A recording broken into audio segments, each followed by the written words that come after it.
Жоқ, бұл музыкалы хабар емес. Иә, жобамыздың аты Қос ішек, қарапайым әңгіме, бірақ тіптен музыкалы хабар емес. Қос ішек қарапайым әңгімеміздің бұл алғашқы тұңғыш түсірілімі және оның алғашқы қонағымен таныстыратында сәт туған сияқты. Бүгін бізде қонақта Павлодардың Марғұлан атындағы университетінің ректоры, профессор, экономика ғылымдарының докторы Ержан Әмірбекұлы. Қош келдіңіз. Қайырлы күн. Ержан Әмірбекұлы, осы қарапайым әңгімемізді бастамас бұрын бір кішкентай дүниенің мәмілесіне келіп тұр. Енді біз тілші болғаннан кейін ары-бері ақтарып қопарып, өзіңіз туралы танысып, сіз келгенге дейін деген сияқты қарап отырсам, сіз ит көйлекті менен бір жылға ертерек тоздырыпсыз. Бірақ біз екеуміз бір жылғы мектеп түлегі екенбіз. Сондықтан екі өңірде болсақ та біз класстаспыз деп айтсақ та болады екен.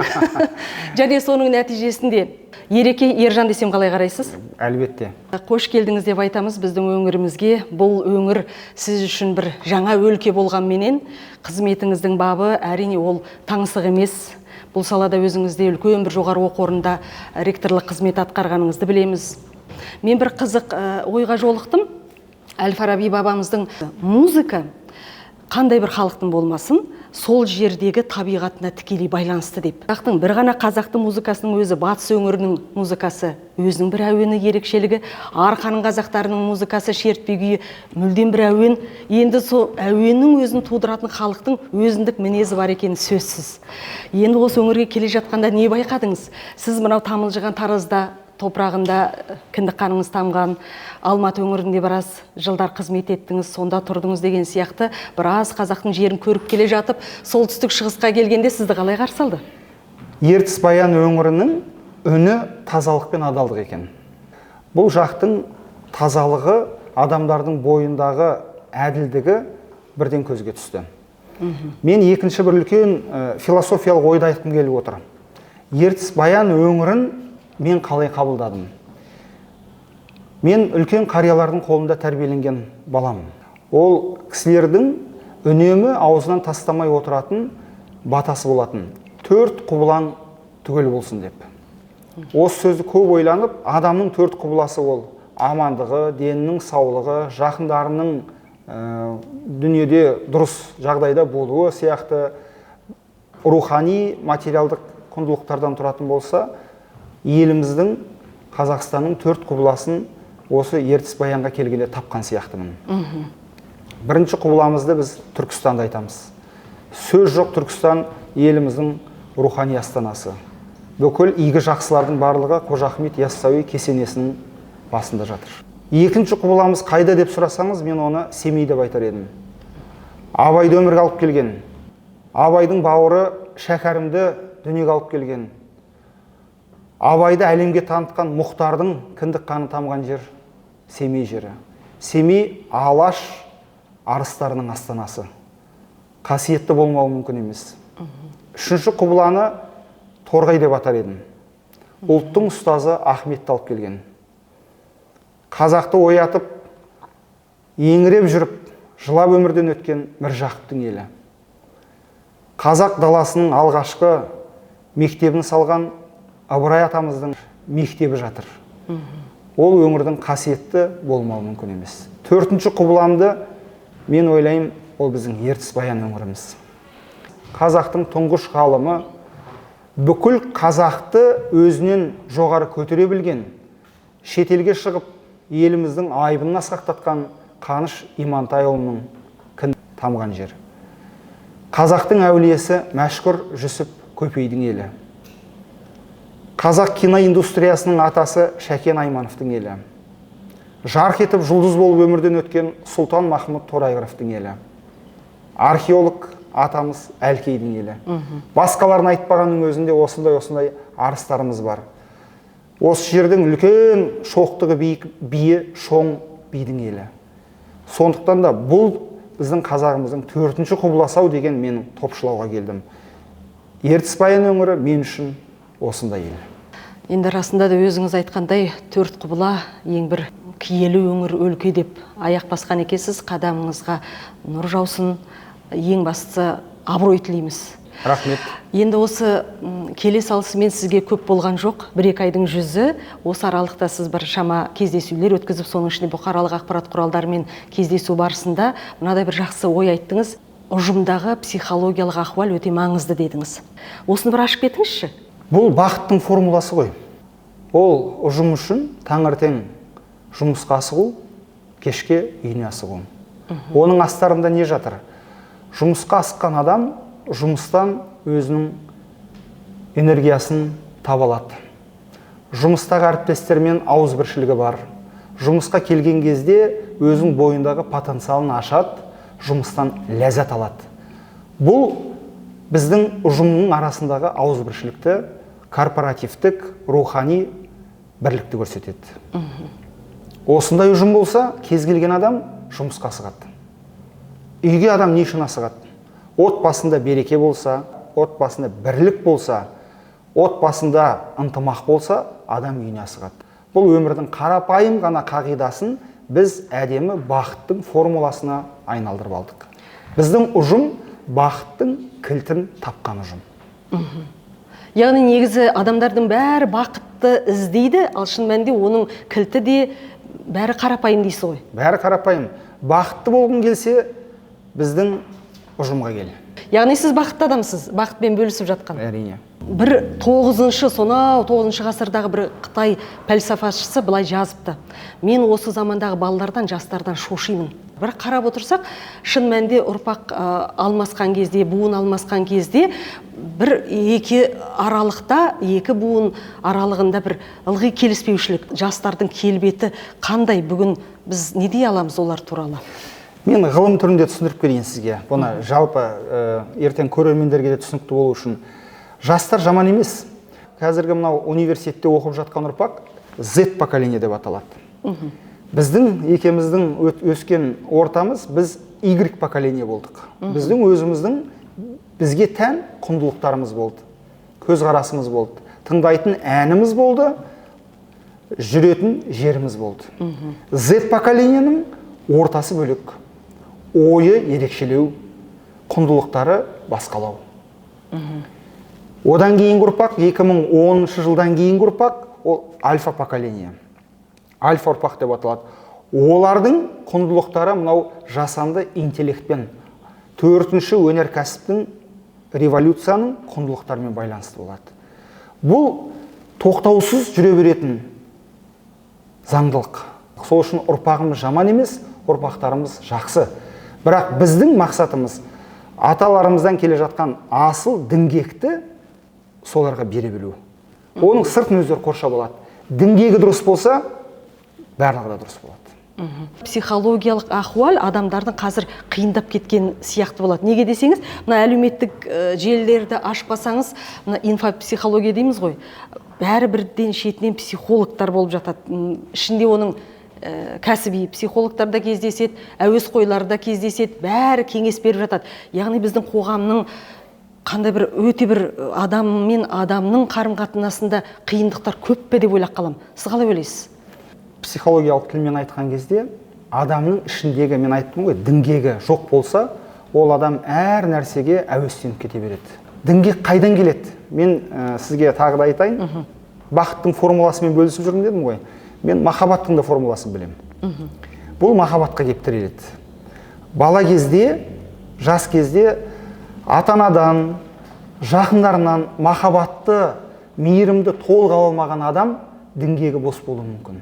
Махаббаттың ар жағында ұлттық идеологияда тіл, дәстүр, өнеге, үлкенге құрмет, кішіге ізет сияқты толып жатқан құндылықтар жатыр. Ол құндылықты бала кезде ала алмаған адамның діңгегі бос, әлсіз болады. Содан кейін ол сол діңгекті есейе келіп, коучтен іздейді, психологтан іздейді, көршісінен іздейді, досының әйелінен іздейді, көшедегі азаматтардан іздейді, таксистен іздейді. Себебі өзінің діңгегі берік емес. Сол үшін де мен айтар едім, бала кездегі баланың жан дүниесіне мықты діңгек салу керек. Бүгінгі ата-аналардың да, ертеңгі де ата-аналардың да ең бір есті ұстарлық дүниесі осы дейсіз ғой. Қала береді, мәңгілік тақырып. Ұлттық мықты діңгек болу керек. Оны біз махаббаттың формуласымен байланыстырамыз. Осы ұрпақ мәселесі, оның ертеңі деген кезде біз ғылым білімді дамыту туралы көп айтамыз. Біздің жастарымыздың көбі ғылым білімді іздеген жастар шетелге кетіп жатыр. Оның ішінде жаңағы психологиялықта, қоғамға көңіл толмаушылық, түрлі дүниелер бар. Немесе білім сапасына көңіл толмаушылық деген сияқты шетелге көп кетіп тұрады, аңсары ауып тұрады, немесе шетелге кеткендер қайтып келгісі келмей жатады. Сонда осы шетелге ағылудың, жастардың көп кетуі, ғалымдардың көп кетуі біздің ғылымды қолдай алмай отырғандығымыздан ба, ғылым дамымай жатқанынан ба, қалай ойлайсыз ғылым адамы ретінде? Шетелде инфрақұрылым қалыптасқан. Сол үшін оларда медицина саласы болсын, техника саласы, архитектура болсын, даже өнер саласы болсын, олардың белгілі бір институттары, ғылыми мектептер қалыптасқан. Сол біздегі мектептер кезінде көптеген ұрпақтың арасындағы байланыстың үзілуінен қазіргі таңда ғалымдардың көпшілігі егде жасты еңсеріп қалған азаматтар, содан кейін орта буын жоқ болып қалды. Орта буынның көбісі кәсіпкерлікке кетті, саланы ауыстырып кетті, көшіп кетті. Әлеуметтік экономикалық жағдай әсер етті көбіне. Ол сөзсіз әсер етті. 90-2000 жылдардағы қатты экономикалық теңсіздіктер ғалымдардың да дүниетанымына қатты әсер етті. Сондықтан да ғылыми мектептер, ғылыми орталар сол кезде қатты бұзылды. Сол енді мектепті қалыптастыруды қазіргі кезеңге, қазіргі ұрпаққа аманаттап жатыр. Оның да күн алыс емес деп ойлаймын. Бүгін басталған үлкен жол белгілі бір кезеңде нәтижесін береді. Сол үшін де қазіргі таңда жетіспей жатқан дүниелерді болашақта реттеуге болады ғой деп өзім ойлаймын. Сондықтан да мынау жастардың әсіресе Қазақстанда кейбір салаларда ғылыми орта инфрақұрылым болмауы мүмкін. Сондықтан да азаматтарымыз шетелге барып жұмыс жасап жатқан жағдайы бар. Жасай берсін. Бірақ ішіндегі айналып келгенде діңгектері дұрыс болса, олар елге қайтып келіп қызмет етеді деп мен өзім ойлаймын. Енді мына адамның бір өзегі, бір қуаттанатын, нәр алатын бір тетігі, нүктесі болады, қуат алатын көзі болады. Оның көбі, мысалы, кітап, немесе ұлттық қазына деп жатамыз. Сіз жиі оқитын кітап, автор, сол туралы бөлісіп кетсеңіз. Мүмкін жастар сондай бір кімді оқысам деп іздеп жүрген болар. Бір кітап ол барлық кезеңде жарай бермеуі мүмкін. Бала кезде ертекті көп оқыдым. Ертектің неше түрін оқыдық. Алтын сандығы да бар, құпия қазынамыз да бар. Ертекті көп оқығаннан кейін менде фантазия көп қазір. Кез келген нәрсемен қазір аспанға да ұшып кете аламын, судың астына да түсіп кете аламын. Судың астындағы балықтардың тілін де білетін сияқтымын. Себебі оның бәрі ертегі кейіпкерлер арқылы келді маған. Бала кезде Бердібек Соқпақбаевтың балалық шаққа саяхатын оқыдық. Тамаша, менің атым қожасының өзі, не деген әлем. Сол менің балалық шағымды тура құйып қойғандай бейнеленген. Қожаға ұқсайсыз ба негізі? Енді ауылдың баласының барлығы қожаға келетін. Себебі қожа ол ауыл баласының нағыз кейіпкері болды. Жиынтық образы. Жиынтық образы да, кейіпкері де сол болды ғой. Мектепте соңғы класстарын оқып, университетке түскен кезде махаббат қызық мол жылдар, мөлдір махаббат, адамның ішіндегі сезімге қатысты дүниені іздеп оқи бастадық. Одан кейін Абайға көңіл бөлдік. Мұхтар Әуезовтің Абай жолын оқыдық.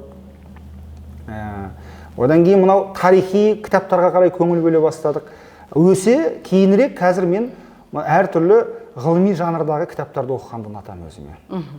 Оның ішінде себебі нағыз ғалымдардың зерттеулері бар.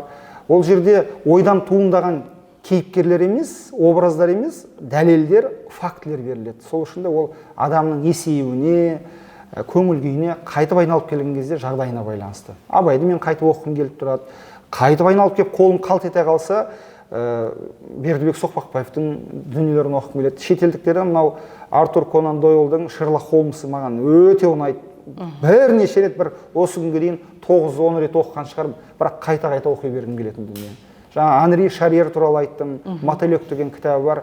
Тұнып тұрған енді бұл жерде оқиғалар, шытырман оқиғалар. Сол үшін де ол әркімнің өзінің талғамына байланысты. Бірақ кітап оқу мәдениеті керек. Кітапты мен қазір асыл кітапты айтсам да, оны оқымаған адам оны түсінбейді. Сол үшін кітапты оқу үшін кітапқа деген махаббат керек, кітапты оқу мәдениеті керек. Дұрыс айттыңыз, шынымен де кітап бір әлем, оған ғашықтықты тудыру, жастардың жүрегінде ояту, ол да бір үлкен миссия алғы буынға. Рахмет әңгімеңізге. Сіздің арманыңыз не? Адам арманы ол бақыт қой, жалпы. Бақытты адам, оның бірнеше мақсаты болуы мүмкін. Арманды мақсаттармен ұштастыра білу керек сияқты. Отбасымның амандығы дұрыс, өзімнің денсаулығымның дұрыс болғаны дұрыс, жолымның ашық болғанын қалаймын. Солай болса екен деп ойлаймын ылғи да. Оқытып жатқан шәкірттеріміздің алғыр болғанын қалаймын. Шәкірт ұстаздан осса екен деймін. Еліме келген кезде елімнің еңсесі биік болса екен деймін. Басқаларға қараған кезде біздің айтатын сөзіміз, уәжіміз басқаларға ұнамдырақ болса екен деймін. Тұтынатын тауарларымыз, ішіп жүрген тағамдарымыздың бәрі отандық болса екен деймін. Қайтып айналып келген кезде атам мен апам сөзінде 4 құбылам түгел болса екен деймін. Арманым осы. Бәрекелді. Үлкендеріміз осы бата беріп жатқан кезде арманың асқақ болсын деп жатады. Армандарыңыз көп.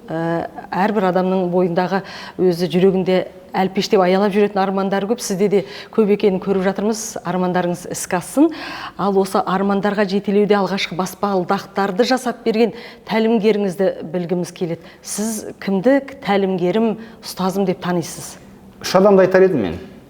Ең бірінші тәлімгерім, менің өмірдегі ұстазым, ол менің әжем. Мені тәрбиелеп өсірген апам мен атам. Бірақ әжемнің сондай, мен ол кісіні айтам, дала академигі болған адам деп. Ол кісінің 2-ақ сыныптық, 2-ақ класстық білімі болған. Бірақ кириллицаны жазуды өзі үйренген. Ол кісінің әріптер бір-біріне қосылмайтын, бөлек-бөлек тұратын, өзі үйренгеннен. Екіншіден, ол кісі Ахмет Байтұрсұлының төте жазуын білген. Сол төте жазуды маған үйреткен менің апам, менің әжем. Алғашқы ұстазым десеңіз де болады. Алғашқы ұстазым, тәлімгерім, қарапайым ғана жоғары білімі жоқ, 2-ақ сыныптық білімі бар, ауылдың, колхоздың жұмысын істеп жүрген академик апам мені тәлімгерлік үйретті. Екінші үлкен өмірімде тәлімгерлік, ұстаздық жол қалдырған ол үрмелі аспаптар оркестрінде мен ойнаған, мектепте ойнап жүрген кезде. Ол духовой оркестр дейміз, духовой инструментальный оркестр. Сол жерде Жаппар ағамыз болды, ол кісі Ұлы Отан соғысының ардагері. Ол кісі музыка әлеміне бізді шақырған, музыка әлемінің тілін үйреткен сол кісі болды. Соның арқасында қаншама жігіттеріміз, біздің сыныптастарымыз, сол біздің ауылдың азаматтары өздерінің нәпақасын тауып, жолын тауып кетті. Көпшілігі қазір президенттің оркестрінде, ішкі істер саласында, әскер саласында, қорғаныс саласында сол өнер ауылында жүр. Жақсыдан шарапат деген осы тұста айтылады. Сол арқылы қазір нотаны тануымызда сәл музыканың дауысы шықса, құлағымызды тоса қойып, не айтып жатыр екен, қандай үн шығып жатыр екен деп елең ететінімізде сол Жаппар ағамыздың өнегесі болды. Үшіншісі, ол мені ғылыми жолға түсірген ұстазым болды. Оқаев Қаби Оқалы деген кісі, ол кісі өмірден өтіп кетті. Ол кісі ғылымның тазалығын, ғылымның биіктігін көрсетті. Ғалым қандай болу керек? Ғалым өзінің еңбегімен ғана емес, жүріс-тұрысымен, айтатын сөзімен, басқаларға салатын өнегелі ойымен ерекшелену керек деген үлкен философиялық тағылымды үйретіп кетті. Сондықтан да мен басқа ұстаздарымның өзі жеткілікті. Қазір айт десеңіз, мен 17-20 ұстазымды айтып беруім мүмкін. Бірақ мынау сұрақтың қысқалығын ұтымды пайдалану үшін сол 3 ұстазымды ерекше атап өткім келеді. Өміріңізде, жүрегіңізде із қалдырған адамдар. Мен тағы да көп өзім мынау білім саласында жүргеннен кейін айтатын көп сөзім біреуі, бізде мұғалім көп, ұстаз аз деп айтамын. Ал мұғалімнің бәрі ұстаз бола алмайды. Мұғалім ол мұғалім болып қалып қоюы мүмкін. Ұстазға жету үшін оның бойында қасиет болу керек. Абайдың айтатын ыстық қайрат, нұрлы ақыл, жылы жүректі адам ұстаз келбетіне шығу мүмкін. Мүмкін. Шықпай қалуы да мүмкін. Расымен де. Енді мына шынымен де біз жаңа психологиялық мәселелер туралы айтып жатырмыз ғой. Сонда бір таңғалдыратын дүние, біздің қазақ халқы ол әуелден өте бір терең психологтар болған сияқты болып көрінеді. Жыраулардың жырларында, ақындардың, мына билердің сөздерінде, мысалға сыртқы келбетінен қарапты, маңдайының кеңдігі, тарлығы, мойнының қысқалығы, ұзындығы, немесе жай ғана сыр келбетінен, жүрісінен соған бір сипаттама беріп, ол қандай адам болады, немесе сөйлемей-ақ айтып қоятын сондай адам танығыштық қасиеттер болған екен. Енді қазір ойлап тұрмыз, біраз адам жүре өмірді көріп, көре көсем боласың демекші, көре өзі де адамды жақсы танитын адамдар болады да, мүлдем танымайтын да, сол күйі қалатын да адамдар болады. Енді сіз қарап тұрсам, үлкен бір жолдардан өттіңіз, ғылымға да құлаш ұрдыңыз деген сияқты, қазір үлкен ұжымда бақыт формуласын іске асырып жатқан тұлғасыз. Сіз қандай адамның бойындағы қасиетті ерекше бағалайсыз? Адамдарда не ұнайды сізге? Және нені жек көресіз? Мейірімділік. Дәл қазіргі қоғамға мейірім жетіспейді. Мен айтып отырмын ғой, бала кезде бала мейірімге қанығу керек. Сол мейірімді мейлінше көбірек тарту керек. Бірақ ол мейірімді беретін әке шешесі болуы мүмкін, немесе ата әжесі болуы мүмкін. Олардан артық мейірімді ешкім бере алмайды, оны бауыры да бере алмайды мейірімді. Әке шеше, бірақ қазіргі қоғамда толық емес отбасылар бар, әртүрлі жағдайлар бар ғой. Сол үшін баланың болашақта бақытты болуына бірден бір әсер ететін тетік ол бала кездегі мейірімге мейлінше қанығу. Мейірім жетіспейді қазір қоғамда. Жақсы маман, білікті маман, кәсіби шебер болуы да мүмкін, бірақ адами қасиеттерінде мейірім аз болса, мүмкін ол толық адам болмауы мүмкін. Мен айтып отырмын, отбасындағы махаббат, жұмысқа деген махаббат, өзінің ісіне деген махаббат, айналасына деген махаббат, өзінің бала-шағасына деген махаббат, ол бала кездегі алған мейірімнің қайтып шуақ шашып басқаларға көрінуі, ол айналып келген кезде махаббаттың формуласымен тікелей байланысты. Сол үшін мейірім керек. Қоғамда мейірім азайып бара жатыр. Соны көбейтудің жолы бала кезден басталады. Енді ұнамайтын қасиет ол көре алмаушылық шығар. Ең дұрыс емес қасиеттің бірі ол көре алмаушылық.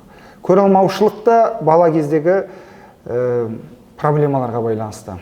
Жетіспеушілік, өзінде болмауы, одан кейін қайтып айналып келген кезде әке шешенің, өзін тәрбиелеген адамның аналарда анау бар, бізде жоқ деп отбасында, дастарханда сол сөзді айтқаннан кейін бала оны бірден қабылдайды. Содан кейін ойлайды, менде жоқ болса, басқаларда болса, ол артықтау ғой менен деген, ода түсінік қалыптаса бастауы мүмкін. Сол үшін баланың бала кезде мейірімге де, рухани жағдайға да толық қанды болатын болса, ол материалдық игіліктерден жоғары тұра алады.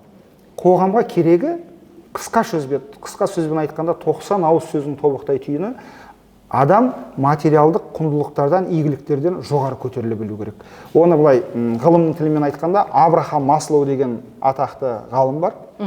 Ол кісі қажеттіліктердің иерархиясын жасаған.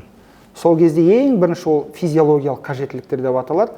Адамға керегі тамақ, төсек, ұйқы, физиологиялық. Одан өткен адам екінші ол қауіпсіздік қажеттілігіне жетеді. Сөйтіп ең соңында келеді, ол адамның өзін дамыту, әлеуметтік, рухани кемелдікке жетеді. Сол кемелдікке шығару керек балаларды да, адамды да. Көпшілігі сол бірінші немесе екінші кезеңде қалып қоюы мүмкін. Ол адамнан ертең проблема да шығады, ол адамнан қызғаныш та шығады, жұмысқа немқұрайлық та шығады, кер тарпалық та, өсек те, аяң да, біреуді жамандау да, күсталау да осының барлығы шығады. Мынау 4-5-ке жеткен адамның көпшілігі ол кемел адам. Кемел адамның бойында көптеген жағымсыз қасиеттер болмайды деп мен өзім топшылаймын. Абай атамыздың сөзімен айтқанда, толық адам болу үшін осы бір мейірбандық, рахымдылықтың бәрі адамға керек, ол мәңгілік тақырып болып қала береді дейсіз ғой. Бірақ сөзбен айтты ғой, махаббатсыз дүние бос. Махаббат деген ол ер азамат пен әйел адамның арасындағы дүние емес, ол адамның келбеті, ол жаратушыға деген махаббаттан жорғалап жүрген кішкентай құмырсқаға дейін махаббатты көрсете білу ғой. Рас айтасыз. Айналып келгенде біз Абай атамызға келіп тірелдік, адамды сүй, Алланың хикметін сез деп, шынында да адамға деген махаббатты таныта алу, сезін алу, бұл өзі бір бақыт екен. Осы бір бақыттың нүктесінде біз бекер тұрмасын, осы қос шек бір ызың қақсыншы. Біз сізден қонақ кәде сұрасақ. Қазақ деген домбыра ол қазақ дейміз ғой. Бір қонақ кәдеден бұйырса. Домбыраны білген жақсы, әр қазақтың баласы да, қызы да не домбыра шерту керек, не би билеу керек, не жақсы шешендік өнері болып, басқаға рухани азық беретіндей жақсы әңгімесі болу керек қой, жалпы. Бір жақсы қылығы болу керек қой. Әлбетте. Бізде қылықсыз адамдар жетеді, қылығы бар адамдар көбірек керек бізге. Бәрекелді. Сол үшін бір күйдің кішкене бөлігін орындап берейін.